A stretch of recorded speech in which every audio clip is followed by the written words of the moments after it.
Greetings and salutations. Welcome to another episode of 365 Days of Gaming. I appreciate you taking our time to check out this video. Like, comment, share, subscribe. Much appreciated in advance. But let's not wait. Now, this game means a lot to me. This is one of the first Gameboy games that I had, and I've really been trying to figure out a way to show you this game. And this is the legendary Super Mario Land 2 6 Golden Coins. Now, what's important to remember about this game is, for me at least, this was when I figured that Mario was on the handheld and it felt just as good, not just visually, but gameplay wise, as the console Mario. So this is like my Mario 2 for the Game Boy. I mean, Mario 3, I'm sorry. This is the second one in the Game Boy series, but this is like Mario 3 levels of like, okay, yeah, we here. This is the first Mario Land. Like, it's not bad. You know, I'd rather say it was good, but it was like a downsized version. And I know that sounds kind of dumb considering it was going from a console to the Game Boy. But for me, it was like I wanted a little bit more from the game. Now, I will say I wish they would have brought back the plane levels, but you know what? A man can dream. I know he did the spaceship thing on 6 Golden Coins, but it wasn't quite you know, the same as Mario Land 1. But man, everything about 6 Golden Coins is just so good. The controls feel better than Super Mario Land 1, which is always a plus. The power-ups, you know, on the Super Mario Land 1, you have the mushroom and the flower, which, I mean, you know, are classic Mario things, but usually with a new game, you always look to see what would Nintendo do differently. You know, what would they add into the game? And that's what 6 Golden Coins did, is where they added, you know, you got the carrot now, so you can have the bunny ears, which is, you know, made itself known in a couple of Smash Brother games and things like that. Then you have things that are classic to Mario. Like, you still have the mushroom, you still got the flower power, but just that one little wrinkle. One, the bunny ears make stages a lot easier. But also, you know, it's just having that new power up, that new way to play, you know, trying to figure out exactly what it allows you to do is always just one of the things I always enjoyed from Mario games. So this one had one of my favorite power ups in it. Then the level designs, you know, it's, again, it has that this is the next stage in Mario type of feel, where you go to different places. Like, everybody knows about going to the moon, you know about the, you know, the ant world where everything is small. But then you got things like the Toy Mario levels. You got the, I guess you say like the haunted house or the Halloween themed level, which is always good. You got the underwater levels.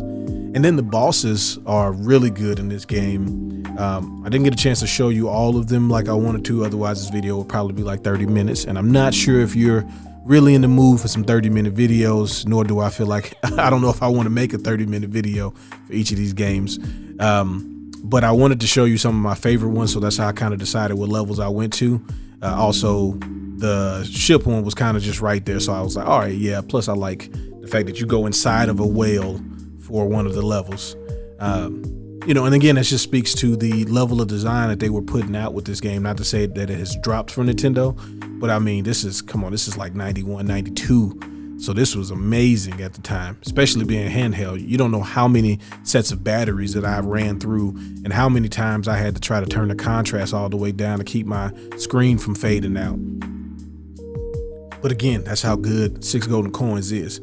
And to top it off, to put the cherry on top of the cake, the straw that breaks the hay, the camel's back, this is the introduction of Wario, one of my favorite Nintendo characters, specifically to the Mario universe, right? We hadn't had a new character to Mario in so long. And, you know, you had the Koopa kids and things like that, which was cool. But the handheld, you know, a lot of the enemies were kind of like, I don't know, that they didn't almost feel, besides like the Goombas, they didn't almost really feel the same level of quality on the first Super Mario Land as it did with 6 Golden Coins. And now the bosses, just going back to that, the boss fights are really cool because they're generally different every time, right? And some of them are definitely easier than others. Like the octopus was definitely a lot easier than I remembered. You know, some of my childhood memories made me think that every boss was super difficult. But then, you know, I started feeling like it was light work out here in these streets. I got reminded that everything isn't that sweet. I got to the 3 little pigs, which kind of made me chuckle, seeing that the boss of one of the Mario games was literally the 3 little pigs, and they're in the different houses. But then I realized that, they kind of had my number for a second, and I kind of felt a little, I felt a little down compared to what I felt like I should be able to do. I wanted to run through it, but the game had other things in mind, and that was my fault. I also pretty much lost my power up as soon as the battle started, so that didn't help. But that just speaks to the level of design and thinking outside the box that they did with this game. That's one of the reasons why I really enjoyed it. It felt like it was in the Mario universe, but it was also taking some chances that we normally don't see from Mario games. At least during that time, it felt like Mario had kind of a formula to follow, and this game followed that formula but also did its own thing. So I thought that was really cool.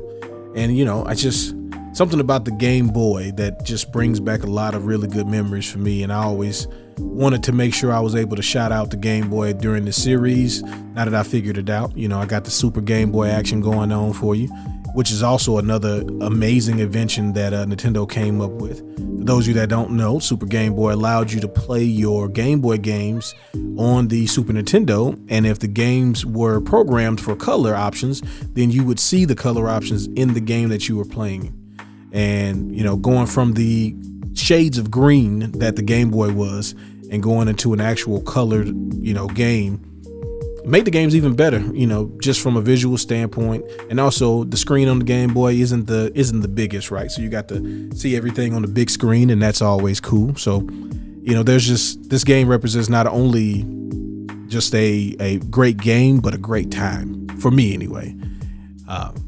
And I enjoyed that game so much. I played through it so many times. The fact that it has a save option in it automatically where you can save your game. I mean, just so many things that were just new to handheld gaming that I thought was so amazing. And so hats off to the Nintendo company as always for making a masterpiece of sorts. Now, if you got any thoughts about this game besides the fact that it was amazing, I don't want to hear it. But you can also comment anyway, so do that for me, please. But I hope you enjoyed this video. Y'all have fun. Y'all be safe. Peace.